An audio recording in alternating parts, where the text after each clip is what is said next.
Cool. Hello everyone. So today we'll be solving the two-sum problem. I've already added a detailed explanation of the problem statement in another video. I'll be adding that link of the video in the description. You can refer this that video and then come back to the solution. Right.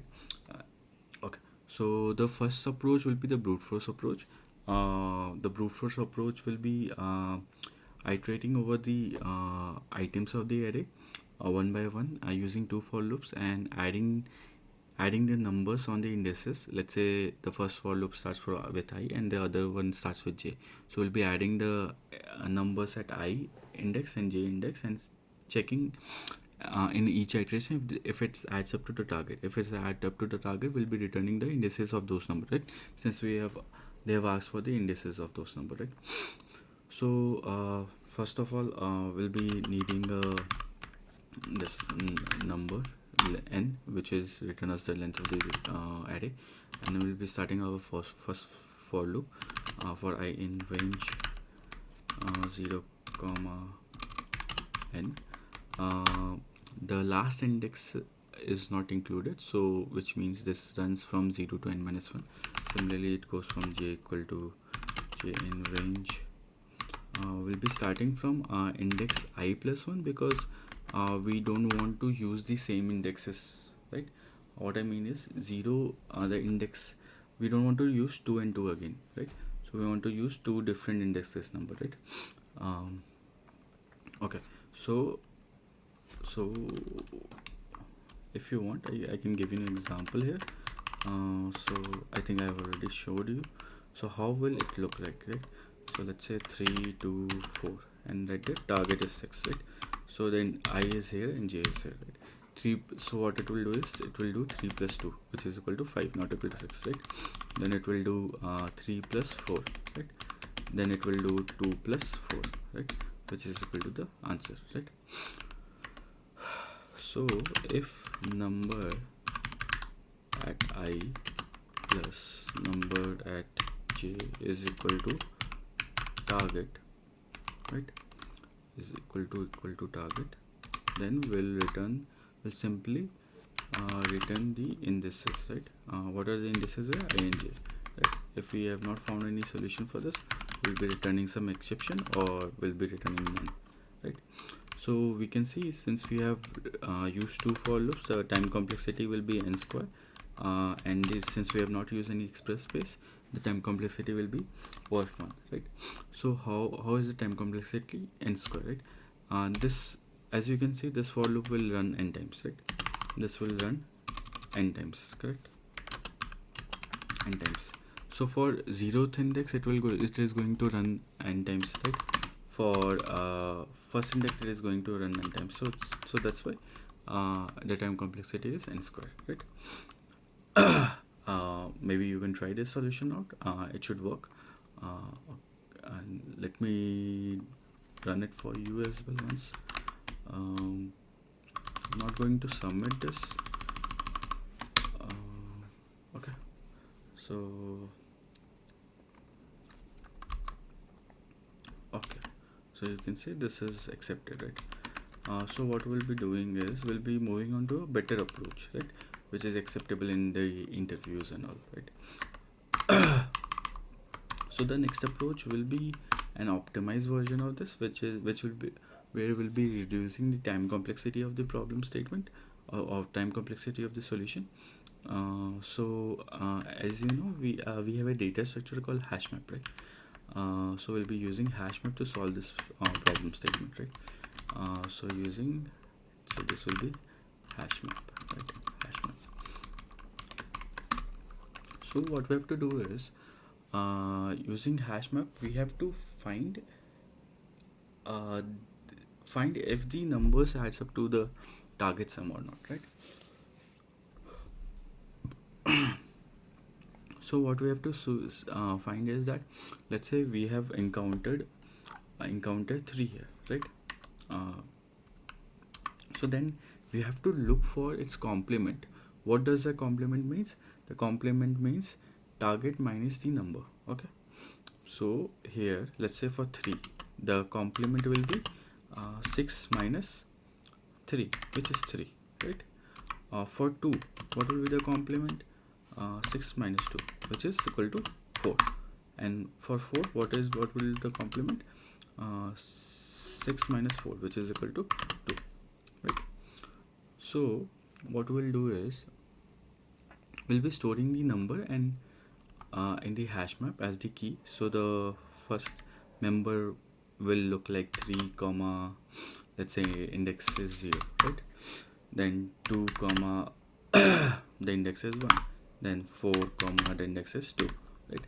And every time once we are iterating over the numbers of the array, we'll be looking for the complement, if the complement already exists or not. So in this example, let's say it comes to 3, right? It comes to 3. Initially we don't have any complement for this, right? So the number is not there. We'll simply push this element into the array, or sorry, in the hash map with a this is the key and this is the value, right? This is the key and this is the value, right? What is the key? Key is the number and value is the index. Okay, let me bring this down. Okay, so let's say it will go to the next number, which is 2, right? So what would it will check for? It will check for 4, if which is the complement of 2. Is that 4 exists in this hash map? As of now, it does not exist, right? We already have this element in the hash map, so it will simply add this in the hash map. Okay, so it will come to 4, right? And then it will check for the fourth complement. What is that fourth complement? 2. Then we have these two numbers as of now in the hash map, so it will check and see that yes, 2 is present in the hash map, right? So we have found the complement of this, right? So we'll return the indexes of this 2 and the index of this sorry, the index of 2 is 1 and the index of 4 is 2. So we'll return this two solution, which is 1 comma 2, which is the answer as here, right? So I think it's clear. So what let's code it out, right? We have a hash map, right? This is a dictionary in Python which act as a hash map. We'll have a loop. We'll start looping over the elements. Okay,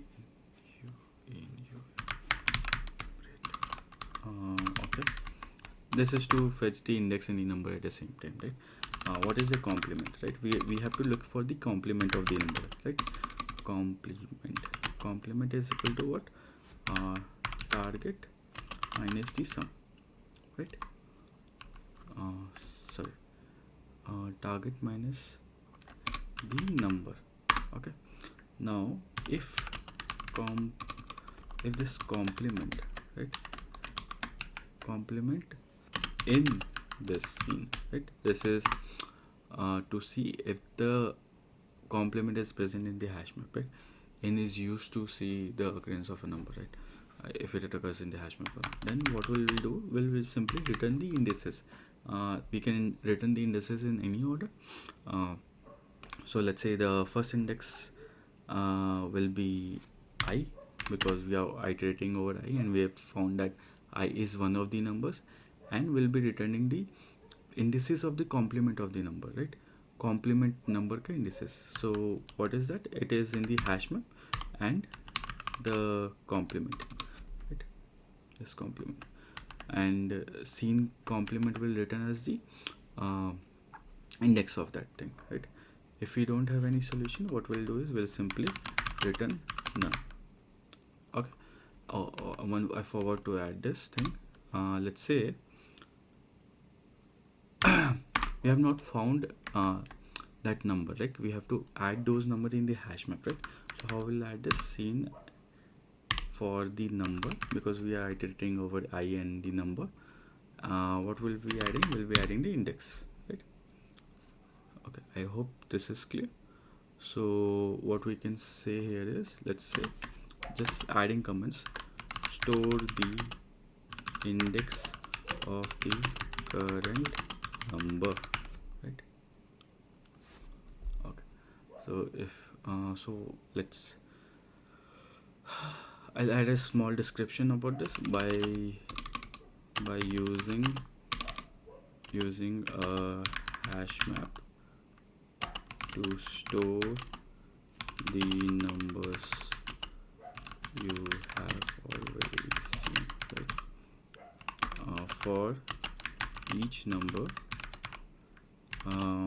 we can check if the complement,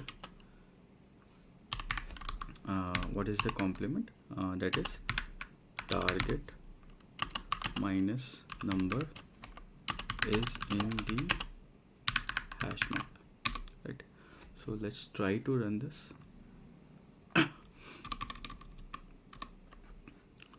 Cool. This is accepted, and what we'll do is we'll submit this solution. I've already written a proper comments, so I'll add this code, right? I simply added some comments in this, right? Now I'll submit this. Okay, so what it is saying is, okay, so I've copy pasted something else here. Okay, let's submit this only one, this one.